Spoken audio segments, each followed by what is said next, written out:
7 o'clock meeting starts? 7 o'clock. 7 o'clock. Thank you, Eric. Thank you, everybody, for tuning in. Quick shout out before I forget, because if I start with the prayer, then I will absolutely forget all these names. Mary Kay from Henderson. Jeff Dennis, friend of mine from Mojave. Welcome home, brother. And we're supposed to shout out to Sean. You were reaching out to us last week. Sean Jackson. Dude, you didn't leave me a phone number, but I left you one. But holla at us, and we'll be happy to reach out. We open every position in neutrality with a prayer, and Wayne's here tonight to do that.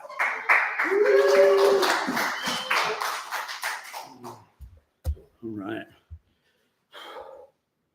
Heavenly Father, we just thank you for your presence. We thank you for that still small voice. We just thank you for the opportunity to serve you as we go out and make a decision tonight, Lord. Let us just realize that it's take a step and get some power. In Jesus' name, amen. Amen. Thank you, Wayne.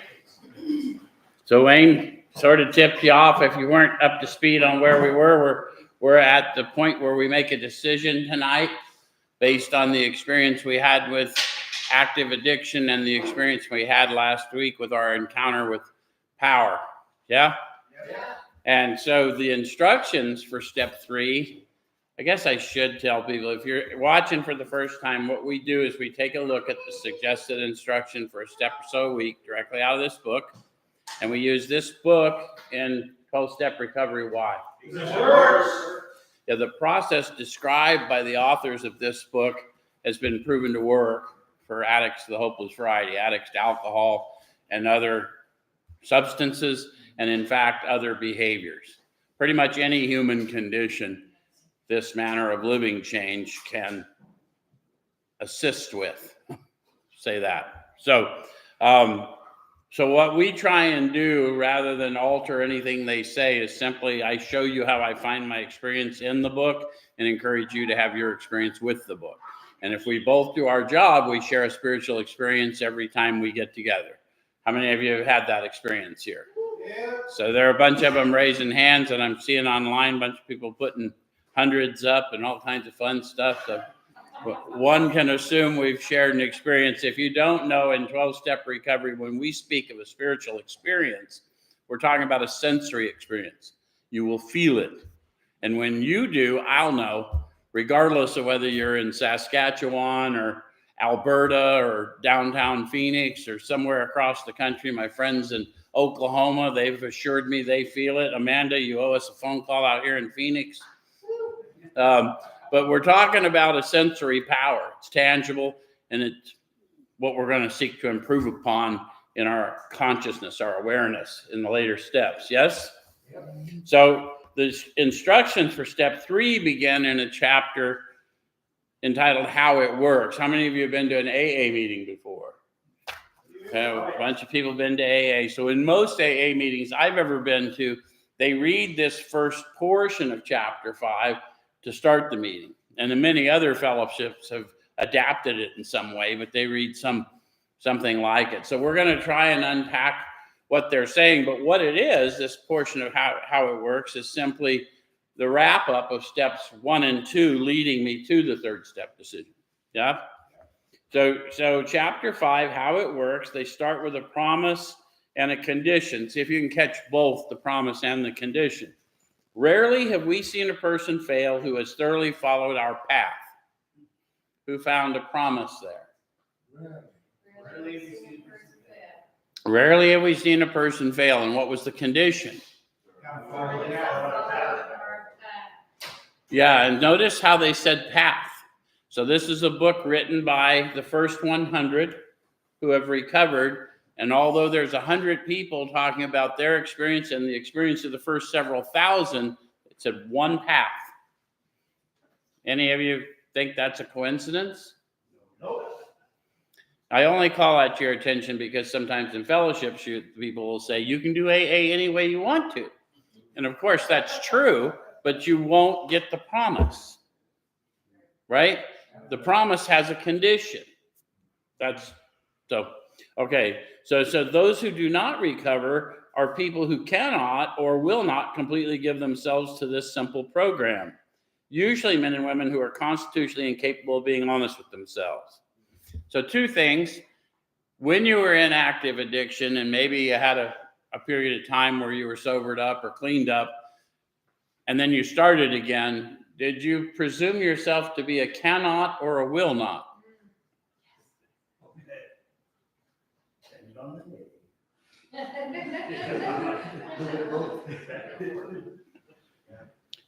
How many of you were a will not until you found yourself really in a pickle and then admitted that, maybe I'm a cannot? Like when you started acting contrary to your own will. Any of you take it out that far? This is not what I want to do, but here we go again. Okay. Then the other thing is that we got to give ourselves to this simple program, and that says usually men and women constitutionally incapable of being honest with themselves. Well, you might want to ask yourself, honest with themselves about what? Everything. Yeah, a lot of people say everything, and I suppose that's true. But these authors at this point have only spoken of two very distinct experiences, right? Should we review those? It's about an internal honesty rather than an external honesty is what I'm getting at. So let's go back to the doctor's opinion. XXVIII, I think is where I want to be. And holy cow, what did I do? I'm several pages ahead of where I want to be. Anyway, okay. So the authors or the doctor opines that we believe and so suggested a few years ago that the action of alcohol in these chronic alcoholics is a manifestation of an allergy, that the phenomenon of craving is limited to this class and never occurs in the average temperate drinker.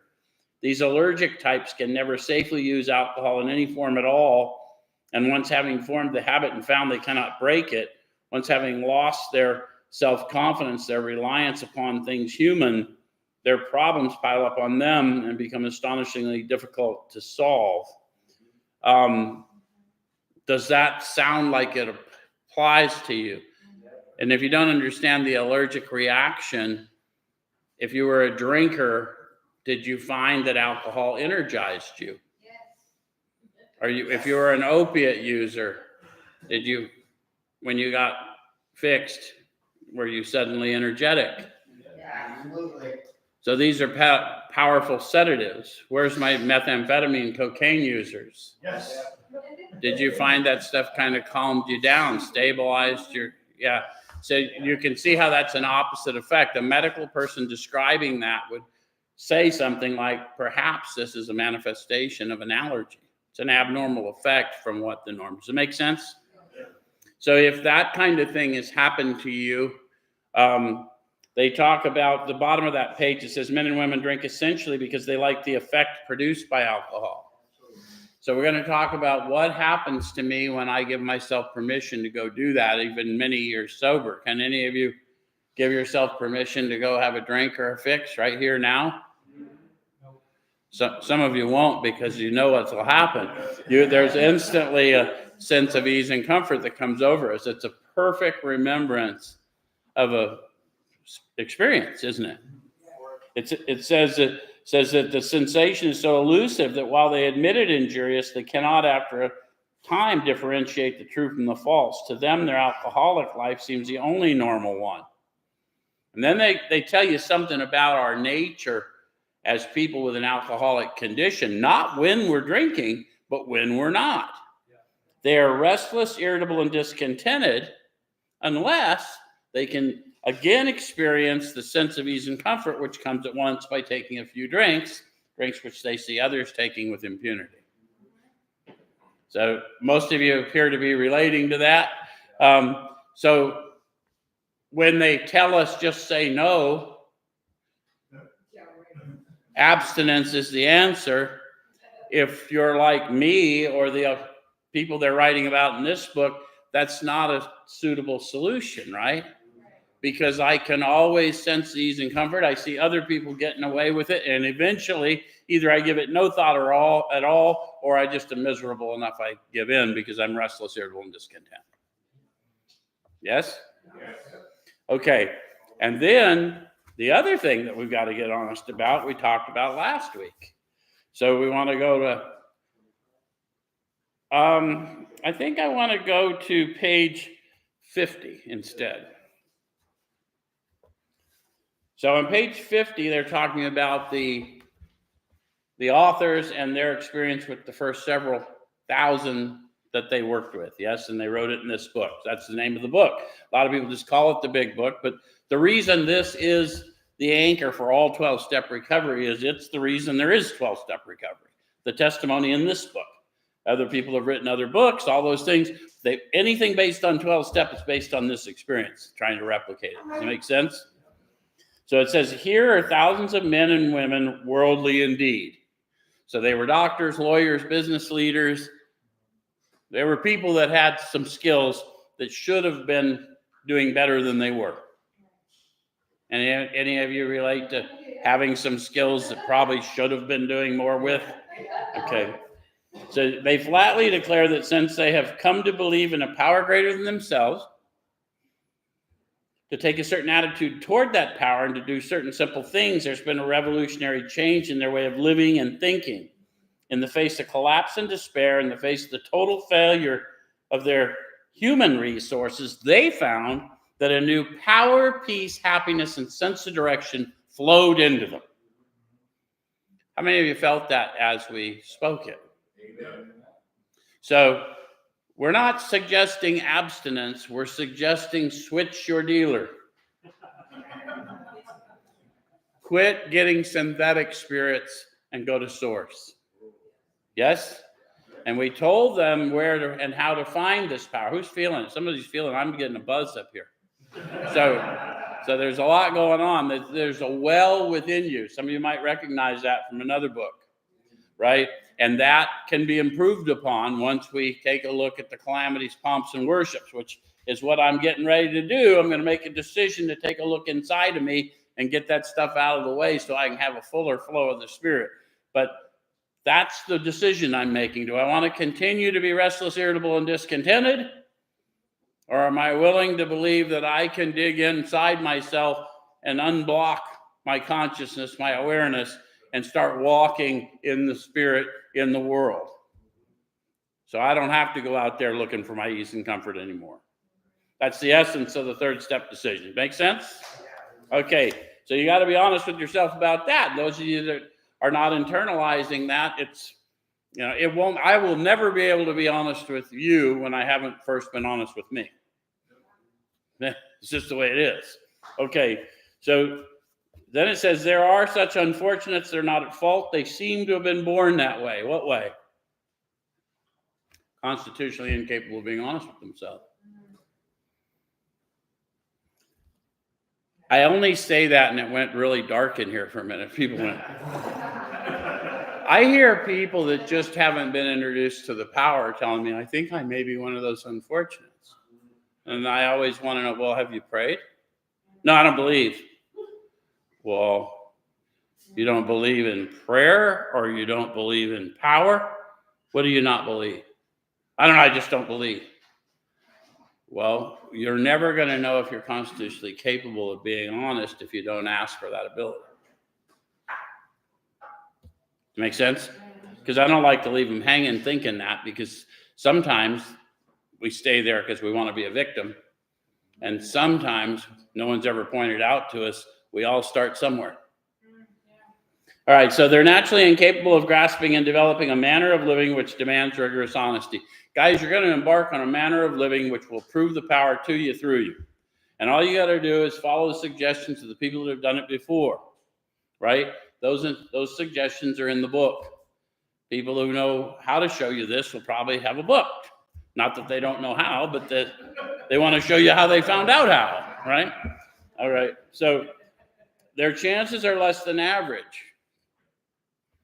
So it's possible to stay restless, irritable, and discontented and sober, apparently. There are those too who suffer from grave emotional and mental disorders, but many of them do recover if they have the capacity to be honest. So how many of you have met those people with grave emotional and mental disorders? And how many of you have sat here long enough in the rooms and in the fellowships of various types and discovered that you are that? Because I say that because it takes us a while. A lot of us find ourselves in places we don't believe we belong. And it takes us a while to realize we weren't there by accident, right? And the manner of living, if you'll put it into practice, will prove the power to you through you, right? No one's asking you to believe in a theology here.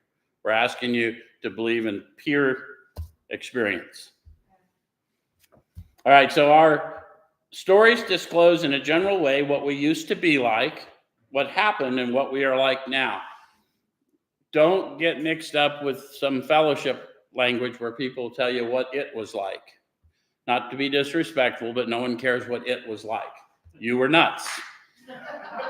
You're not a proper witness to what it was like. And I say this because when I was homeless, I thought only suckers pay rent. Get me a box and a toothless honey, I'm happy. That's how I thought. So you don't need to know that about me because you're probably not going to relate to me if you didn't take it out like that. What I was like, I was selfish, dishonest, inconsiderate. I hurt people I didn't intend to. I was incapable of being honest even with myself. I'd make a decision and changed it before I left the door. That's what I was like.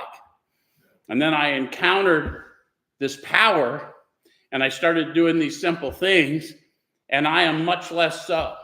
I spend much of my life today just serving others without any thought of reward. My reward is in the service.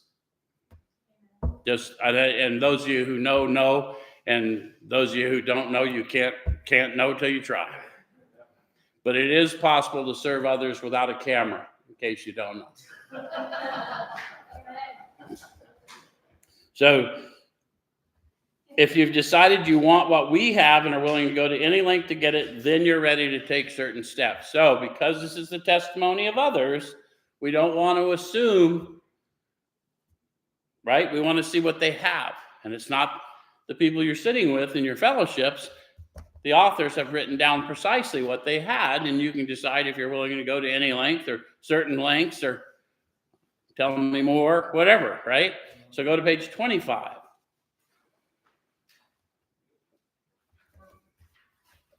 The middle of page 25, the great fact is just this, and nothing less, that we've had deep and effective spiritual experiences. Remember when we talked in 12-step recovery about a spiritual experience, they're talking about a sensory experience. So when they tell you you're going to have a deep and effective spiritual experience, it's probably going to change your mind and attitude. Yes? In fact, they told us that it was power to, well, we haven't got there yet. It's a power to something about philosophically comfort me, right? Okay, so which have revolutionized our whole attitude toward life, toward our fellows, and toward God's universe. Power. Oh yeah, I forgot to mention. When I say God, Power. they say power, because we know that 50% of any group that encounters us may be atheist or agnostic, or they may have certain attitudes about organized religion, and they're looking for signs of intolerance from us. And so we're not trying to go there, and we're not trying to arouse any prejudice there. But what we are telling you is every human seeks power. That's what we do, right? Power to live, whatever. And so power, as a matter of fact, that's what we sought in chemicals. That's how I controlled my emotional nature. That's how I changed my identity. You know, Superman went into a phone booth, not me. I went right up to the bar. Anyway, so maybe it was Underdog that did that. I don't know. All right, so how many of you needed such a revolution? How many of you have been sober a while and still need a revolution from time to time? Yeah, it's a manner of living. That's the whole thing, man. If abstinence was the issue, that's a byproduct of walking in the Spirit. So So then it says that the central fact of our lives today is the absolute certainty that our Creator has entered into our hearts and lives in a way which is indeed miraculous. He has accomplished, he's commenced to accomplish those things for us which we could never do by ourselves. I can't tell you what they are, but you'll know as you get to know yourself better. But I can tell you this, the difference between hope and certainty in the life of a hopeless chronic alcoholic is that hope fades and it loses its power when it's not rejuvenated by atmospherics or something. But certainty is something I never lost in the depths of my addiction. And what I knew at the worst of my worst I was absolutely certain if I could get to the dope man, I could feel different. It was that kind of certainty. I could get up from where I should have been in the hospital and got up in hospitals and went to, this is the reality. So the difference for me, because of where I had to come back from, is I needed certainty. And then the certainty propelled me from hope to hope. Does that make sense? Because I got to believe the promise to have any hope. Does it make any sense to what I'm trying to say to you? Like I can have hope and it'll get me running for a while, but after a while, I'm going to run out of steam. But certainty tells me it's coming.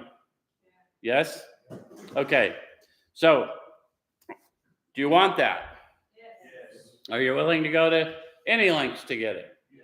We say that, but we're really willing to go to certain lengths to get it, right? But tell me more. It's okay. We're just trying to get honest with ourselves here. All right. So that means I'm ready to take certain steps. I'm understanding that this alcoholic condition I have is a real thing, and I am at least believing that at least for the man taking me through it or the woman taking me through it, that they believe that this power really is the source of the redemption. Yes? Okay. So at some of these we balked. Well, by this time they're going to have us explaining what some of these are, right? The steps of the process. And most of us saw the steps on the wall before anyone really explained to us what they meant. And there was already some we picked out and go, nah, right? Okay. So we thought we could find an easier, softer way, but we could not. With all the earnestness at our command, we beg of you to be fearless and thorough from the very start. Some of us have tried to hold on to our old ideas, and the result was nil until we let go absolutely. Any of you old idea holders? Yeah, where's the main problem of the alcoholic? Centers in the mind. So it's an old idea factory. Has anyone ever told you guys that have struggled with this, that the reason we have to show other alcoholics precisely how we recovered is they're the ones who show us what our old ideas are? I don't even know my old ideas until I try and help another guy. Because if you'll really put yourself out there to help people, everything you think you hate will come to you for help. I'm telling you, it'll make you confront your judgments. So when people say you don't have to do it, no, you don't, but you don't have to get well either. It's how I do my house cleaning, right? I don't know what's in me until I see what I project on you. It's truth. Okay, so it says, remember that we deal with alcohol, cunning, baffling, powerful. Without help, it's too much for us. But there is one who has all power. That one is? God. I tricked them into saying God, didn't I? All my atheists and agnostics. That one is God. And they said, may you find him now. Where do they suggest I look?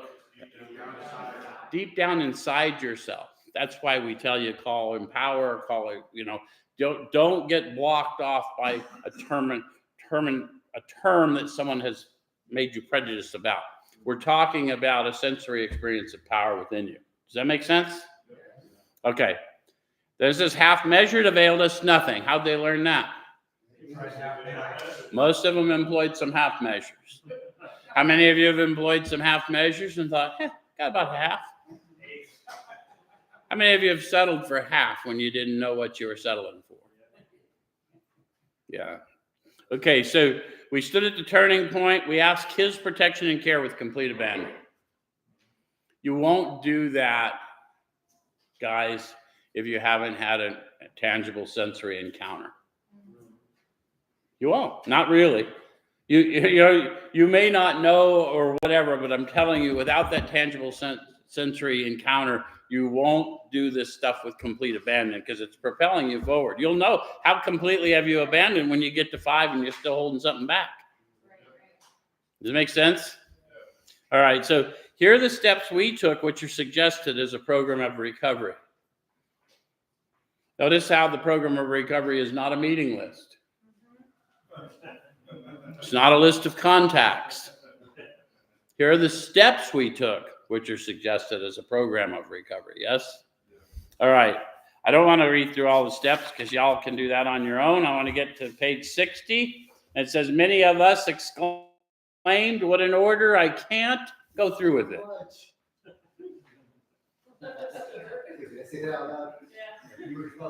How did you guys read? Did you read right past that initially? Did that relieve you somewhat that other people had that reaction? Right? Yes? I've heard people in fellowships say things, oh, bullshit. That's really not the point. We're not trying to, look, if it had the desired effect, if you looked at what we're suggesting, it is pretty damn drastic. So we want to be empathetic and say, hey, don't be discouraged. No one among us has been able to maintain anything like perfect adherence to these principles. The point is, we are willing to grow. Yeah? So we're not saints. The point is that we are willing to grow along spiritual lines. The principles we have set down are guides to progress. So what principles have they put down? Steps. Yeah, the only thing they put down at this point is the steps, right? And we claim spiritual progress rather than spiritual perfection. Now, one of the things you will learn as you learn to read this book is not only did we put the step instruction, what we did, but we also put in there what we experienced as a result. Yeah. So when someone shows you that, you'll know where you are based on the experience you're having. And then later in the book, in the steps, there's various levels of, they call them promises, 3rd step promises, 7th step, right? 11th step, 10th step, 9th step. All of those are levels of consciousness. That's levels of freedom in the spirit, free of my limiting thoughts. Yes? Make sense? So I don't regret the past nor wish to shut the door on it because I've now started to employ what I thought was the worst experience of my life to help other people. And it's starting to make me feel a little better about who I've been. Yeah? Make sense? Okay. So when you're trying to check your spiritual status, you'll know basically by what's going on in your spirit. So our description of the alcoholic, the chapter to the agnostic, and our personal adventures before and after make clear 3 pertinent ideas. A, that we were alcoholic and could not manage our own life. B, that probably no human power could have relieved our alcoholism. And C, that God could and would if he were sought. So based on that assumption, I've tried everything I'm willing to try, everything I could think to try, and I've had other people try to stop me from destroying myself, and nothing seems to work. And I have now had this encounter, and I'm willing to take a flyer that perhaps by pursuing in this new manner of living, I can be relieved of these self-destructive behaviors. Yes? The essence of the 3rd step decision. So then it says being convinced here at step 3. Now, this is written by people who have done the whole manner of living. So if you're brand new and this is your first pass at this, you're probably not convinced, although you're probably going to tell people you're convinced. But the reality is the manner of living is what convinces us, right? The growing desire to serve is what convinces us. Yeah? How do you know that your selfishness has been replaced by selflessness?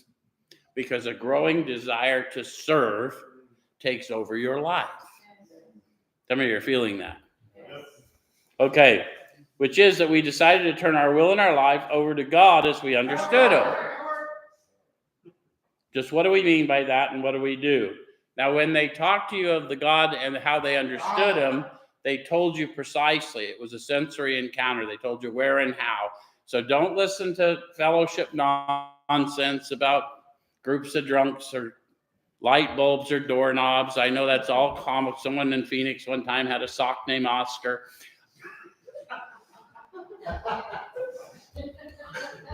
He probably needed treatment, but I doubt it was Alcoholics Anonymous. Anyway, the reality is that for serious people, this is serious testimony. Even though we didn't believe, we found the great reality deep down inside us. In the last analysis, it's only there that he may be found. It was so with us. Half of them atheists or agnostics, the other half believers dying in their alcoholism. And they watched it happen for thousands. That's the truth. That's the testimony. That's why we don't change it. Yes? Okay. So what do we mean by that, and what do we do? The first requirement is that we be convinced that any life run on self-will can hardly be a success. So are you convinced? Based on what? Usually based on our own experience, and now it's actually a higher calling, any life. Not only I got to learn from my own experience, but I need to start learning from other people's experience. I need to start growing. Does it make sense? Right? So I can't judge how I think and feel by the way I see other people act or hear them speak. I mean, I have to outgrow all of that. Yes? Okay. So on that basis, we're almost always in collision with something or somebody, even though our motives are good. Most people try to live by self-propulsion. Pay attention to the words the authors use at this point. They were very intentional about their wording. They use the words they mean the words they say. If they had wanted to talk to us about alcoholics or addicts of any stripe, they would have said it, and they will later in the chapter. But they just told us about people. Yes? So they're clearly focused on my human condition, not my alcoholic condition. Does that make sense? All right, so each person is like an actor who wants to run the whole show, is forever trying to arrange the lights, the ballet, the scenery, and the rest of the players in his own way. If his arrangements would only stay put, if only people would do as he wished, the show would be great. Everybody, including himself, would be pleased. Life would be wonderful. Any of you relate to those thoughts? In trying to make these arrangements, our actor may sometimes be quite virtuous. He may be kind, considerate, patient, generous, even modest, and self-sacrificing. Any of you find yourself there? Everyone went silent because you're afraid to say. But the reality is you should find yourself there some percentage of the time. And if you find yourself there too high a percentage of the time, we may have to ask some others who are with you of their opinion, right? Just to make sure we're not dealing in pure delusion. But on the other hand, he may be mean, egotistical, selfish, and dishonest. How many of you find yourself there? Be honest with yourself. How many of you find yourself there more easily than the other sometimes? Yeah, so you're still living in some self-condemnation, yeah? So what we want to get balance in all these areas by arming ourselves with the truth, right? We find out the facts about our life, we confront those facts with the truth, and then the change comes, right? You understand the difference between the facts and the truth? Here's the facts. As a human, the way I drank and used drugs, I had a death sentence. I was one of those of the hopeless variety. I had been stripped of rights. I was on mandated medicines. I was not a well person. And then I had this encounter and I started in this manner of living. And all those facts were presented to the truth found within me. And I stand before you today, a free man, many years later. And I've had the opportunity to witness that wellness journey for thousands, and I'm not exaggerating. So the difference between the facts, I was hopeless, I was a dead man, I was of no hope, and when confronted with the truth, not my truth, not their truth, the truth found within me, I was healed, set free, and delivered. Yep. All right. So anyway, But more, as with most humans, he's more likely to have varied traits. What usually happens? Yeah, the show didn't come off very well. And here we sit on a Thursday night. He begins to think life doesn't treat him right.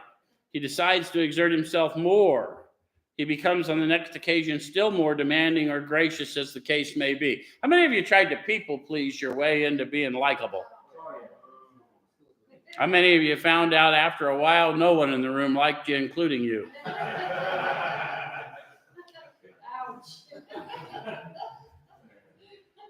So, and they're talking because we go both ways. Some of us just let fear drive us to anger, and we just stayed angry, and we'd say things like, I'm not afraid of nothing, but everything about our demeanor showed how afraid we really were. Because I'm just going to scare you off so I don't have to deal with you at all.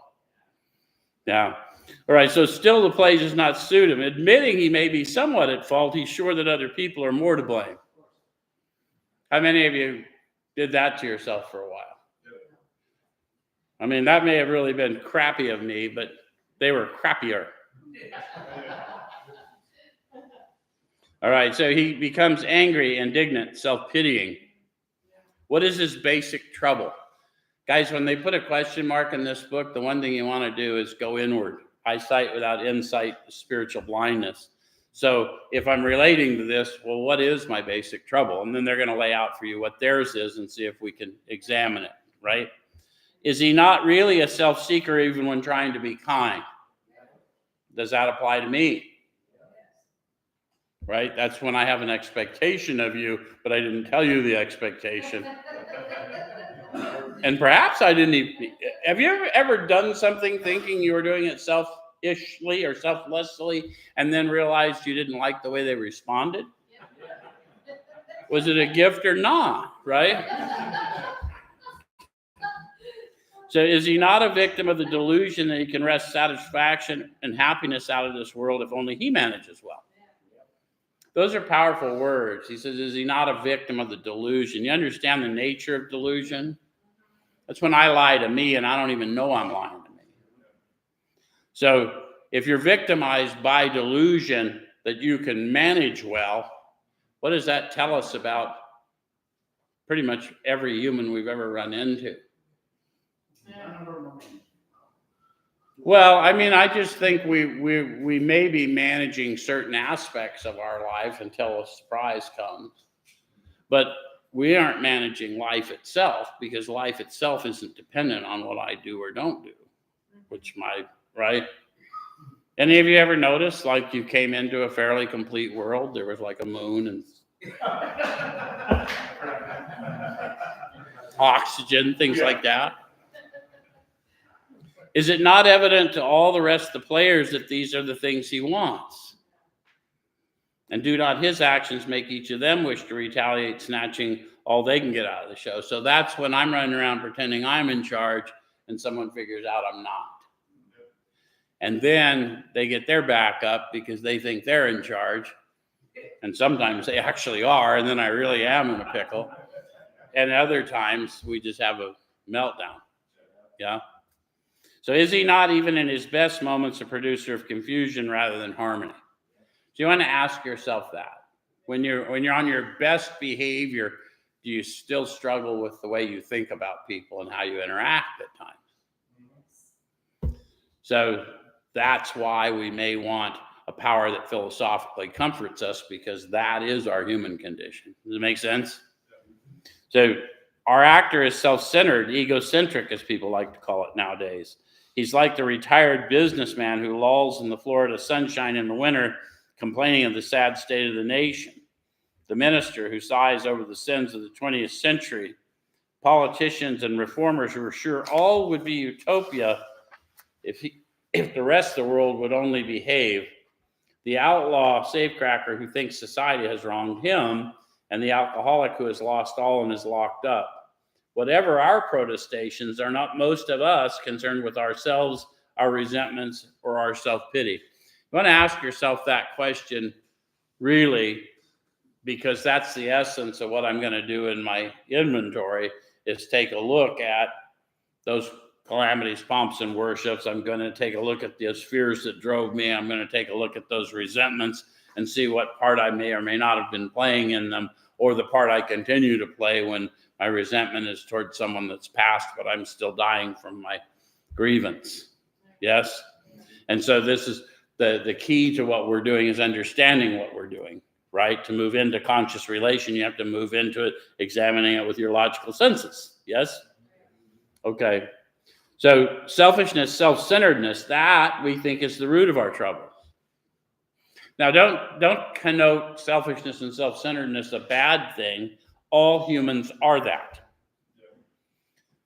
Now, a human with an addictive condition has to take actions counter to that. Because of my addictive nature, I'm killing myself and harming others because of my normal human condition. Does it make sense? So, driven by 100 forms of fear, self-delusion, self-seeking, and self-pity, we step on the toes of our fellows and they retaliate. Sometimes they hurt us seemingly without provocation, but we invariably find that at some time in the past, we've made decisions based on self, which later placed us in a position to be hurt. To those of you who have not availed yourself of the step process, we're not trying to tell you that all that abuse and trauma you suffered was your fault. What we are telling you, the authors of this book, to a person, agreed on the words. But this part of the book, they're telling in past tense. They went in and saw the part they played. And there is childhood abuse and things like that. You played no part in it, but if you survive to adulthood and you're still living in that grievance, let's see if we can get you into forgiveness so that you can get the release you need. Does that make sense?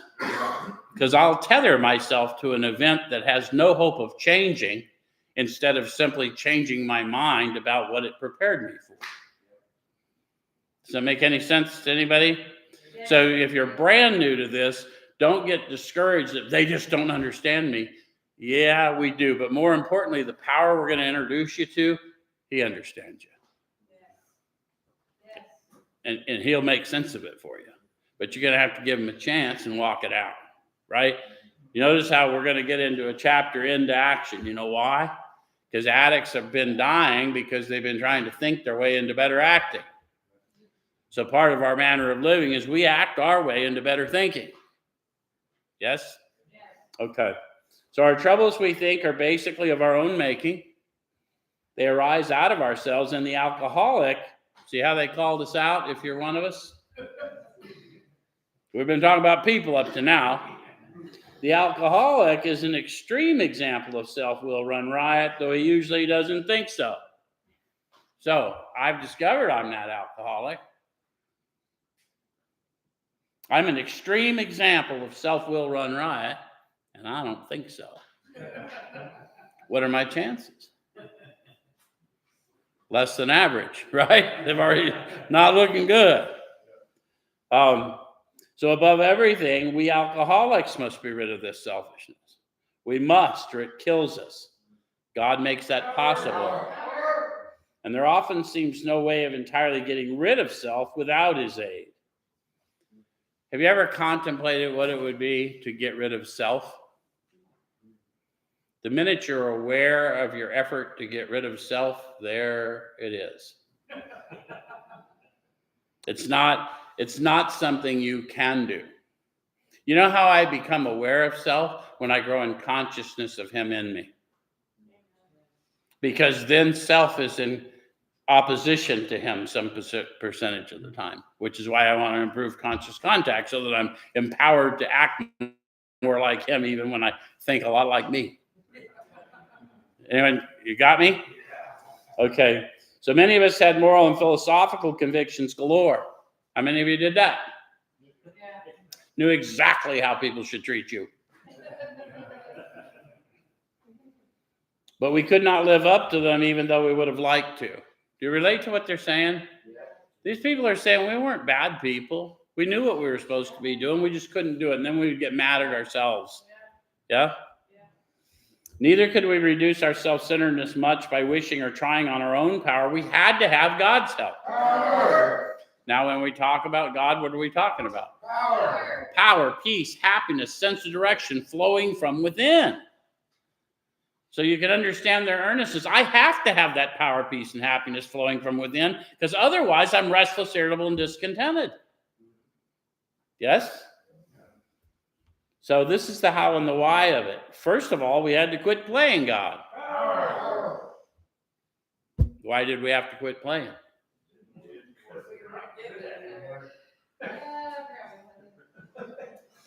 Well, it says it didn't work. Is that true?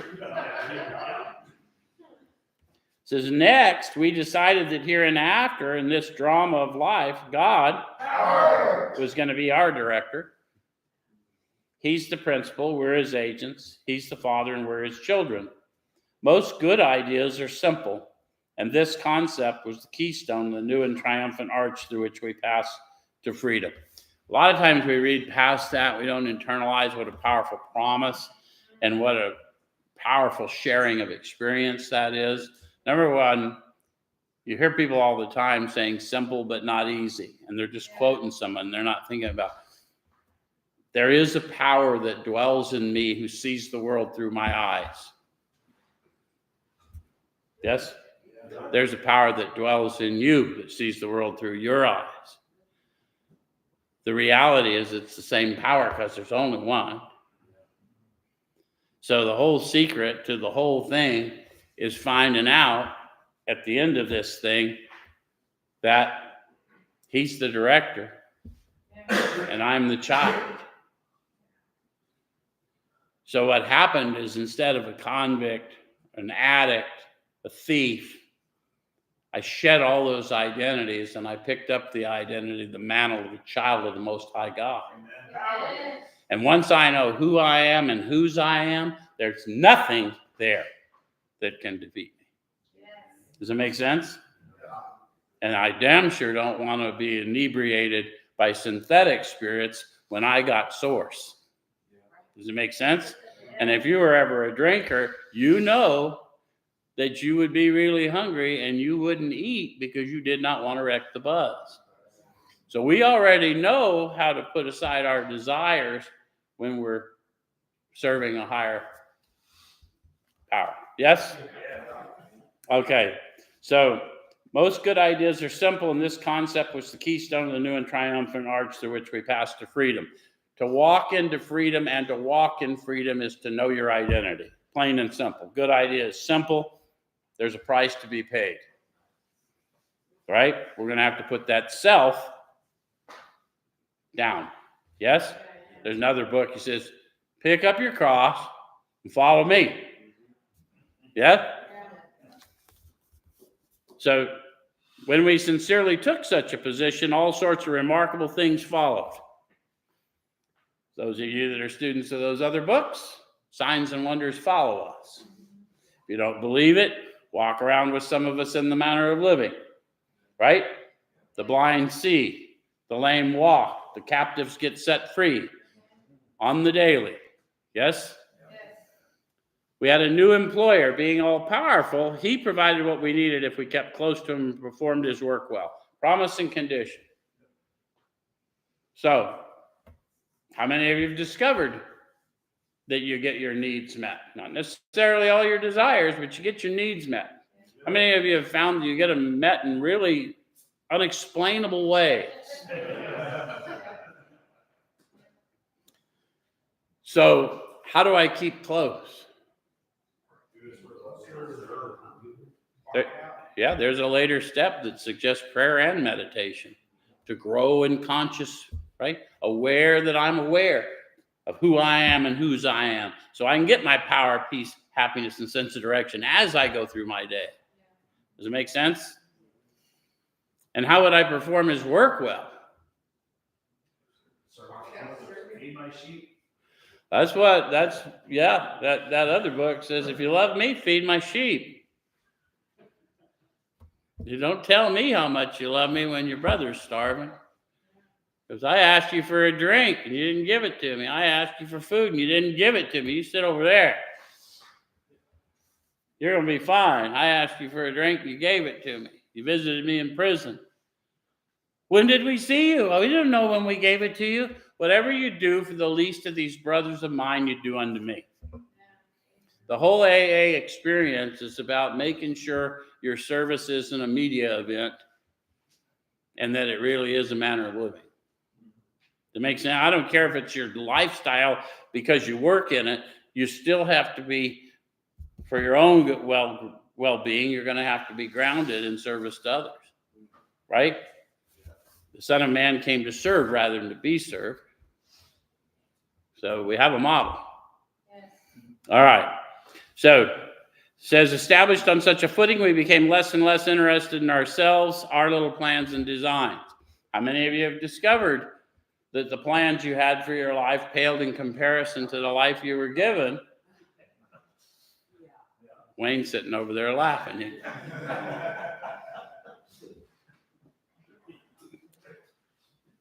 I think that we just don't really think about it until we start getting delivered and we realize the desires that used to drive us aren't there anymore. And we just find ourselves in other pursuits. And it isn't worldly wealth at all, although I've seen people gain a lot of it. But that's really not the jam. More and more we became interested in seeing what we could contribute to life. How many of you have discovered that about yourself? As we felt new power flow in, as we enjoyed peace of mind, as we discovered we could face life successfully, as we became conscious of his presence, we began to lose our fear of today, tomorrow, or the hereafter. We are reborn. So they're talking about an unfolding rebirth in the spirit, and they're telling you how you're going to know it's happening to you. You're going to be conscious of his presence, which means you're going to be aware that you're aware. There's a power in you that isn't of you. And it's going to manifest as peace of mind and empowerment to face life regardless of the vicissitudes of life. Does that make sense? Sometimes a barrier would come up to where we thought we were going, and we would have a complete meltdown. And no one ever pointed out to us, perhaps, that what we thought were the obstacles in our path were our path, because they were going to strip from me my self-condemnation and my guilt and my shame and my remorse. Once those things got out of my way, I was able to accomplish much more for others. Yes? So then it says we were now at step 3. That's kind of weird that we had all those instructions, right? We were at step 3 a few pages ago. We went through all that instruction. And then they wanted to make sure we were with them. They said the importance of knowing the decision you're making. So what is the decision in 3?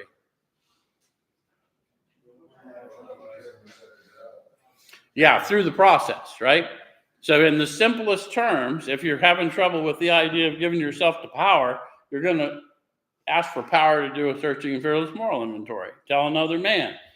Sort out what you're ready to have, all through the step process. Make amends for harms done. Grow in conscious awareness through prayer and meditation, and take all that stuff out for a walk and serve others, because they're the ones going to show us what our old ideas are, right? So if you're ready for that, then it says, many of us said to our Maker as we understood him, God, I offer myself to thee to build with me and do with me as thou wilt. And those of you that don't speak in King James language, don't get twisted. You don't have to. This power lives in you, knows exactly how you talk. He knows how you think. If you think in more common language, then pray in more common language. Does that make sense? I used to say some things that would be considered blasphemy with more religious friends. I'm trying not to do that now. But yeah. Relieve me of the bondage of self that I may better do thy will. You ever thought about that request? You ever thought about all the times that you wanted to do something, but your fear of how you would be perceived, or what it might take, or what if I don't follow through, kept you from doing it? That was bondage of self. Take away my difficulties, that victory over them may bear witness to those I would help of thy power, thy love, and thy way of life. May I do thy will always. Guys, the difficulties I want taken away are my guilt, my shame, my remorse, my limiting thoughts, my judgments of you and of myself. Those are the things that stand in the way.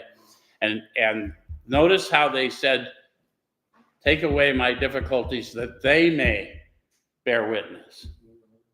Yes. I think you need to understand this isn't something you're doing while you're serving, while you're learning the facts and taking it to the truth. That work's going on in you. And it'll be obvious if you persevere because you'll have a different comportment. People will know you by the light in you. And they'll come to you because they're coming to the light in you. And the reason I want to stay awake is I need to act more like him in me than me. Does that make sense? So we thought well before taking this step, making sure we were ready, that we could at last abandon ourselves utterly to him. So before you say a prayer, know the decision. I'm going to take the steps in their entirety, wash, rinse, repeat. And I'm going to try and help as many people as I can get introduced to this power and see if we can't build a better world. Make sense? Then it says, we found it very desirable to take this spiritual step with an understanding person, such as our wife, best friend, or spiritual advisor. But it's better to meet God alone than with one who might misunderstand. So this is your encounter with the power within you, and you can do it with someone else. But if you're doing it to go along with someone else, what we're trying to not do is dampen the effect. If the person you're doing it with doesn't understand what you're doing, like usually what I'll do is I'll have the guys I'm working with write their own prayer and then either say it with me or tell me about it on the phone. And if they were sincere in writing it and it meant something to them, I'll know right through the phone. And if it didn't mean anything to them, I just remind them, you can't lie to me without my permission. Because the Spirit lets me know what's up. Does it make sense? But it's okay to do it with someone who understands what you're in your search for the truth. So it's fine, but don't do it in order to feel different. You don't need a crowd to have that encounter. Wherever you are, that's where he's going to meet you. Yeah? And then it says that to you. The wording was, of course, quite optional, so long as we express the idea of voicing it without reservation. So what's the idea? Give it to you. I've made a mess of my life. I don't know how to get out of it. I don't know how to make sense of it. But I desperately want to quit hurting the people I care about. So if you could lift me from here, I'll serve you. And I'll tell other people you did it for me. That's simple, right? Okay, this was only a beginning, though if honestly and humbly made an effect, sometimes a very great one was felt at once. There's an effect hanging in our room here tonight. Right? But I'll tell you, some people are unaware of the spirit that we're feeling in here. And I one time took a guy through his steps who I met at a meeting. He'd been in recovery 10 years. He had never done the steps, and he'd bounced and come back and bounced and come back. So I meet him. I take him through the first 3 steps, point this out to him. So give me a call later. Tell me whether we're going forward or what we're going to do. Tell me about the effect. Cat calls me back about 10 o'clock that night. He says, well, I said that prayer, and I didn't feel nothing. But my inventory's done, and I'd like to go over it with you tomorrow. And so what I said to him was, some people would consider an inventory after 10 years of struggling in recovery as a very powerful effect. Make sense? So I don't know what it looks like for you, but if you have a movement in the Spirit, those of us in the Spirit will know it happened for you. We'll call it to your attention. Yeah? So that's it. Next week we'll look at step 4. Thanks. Someone say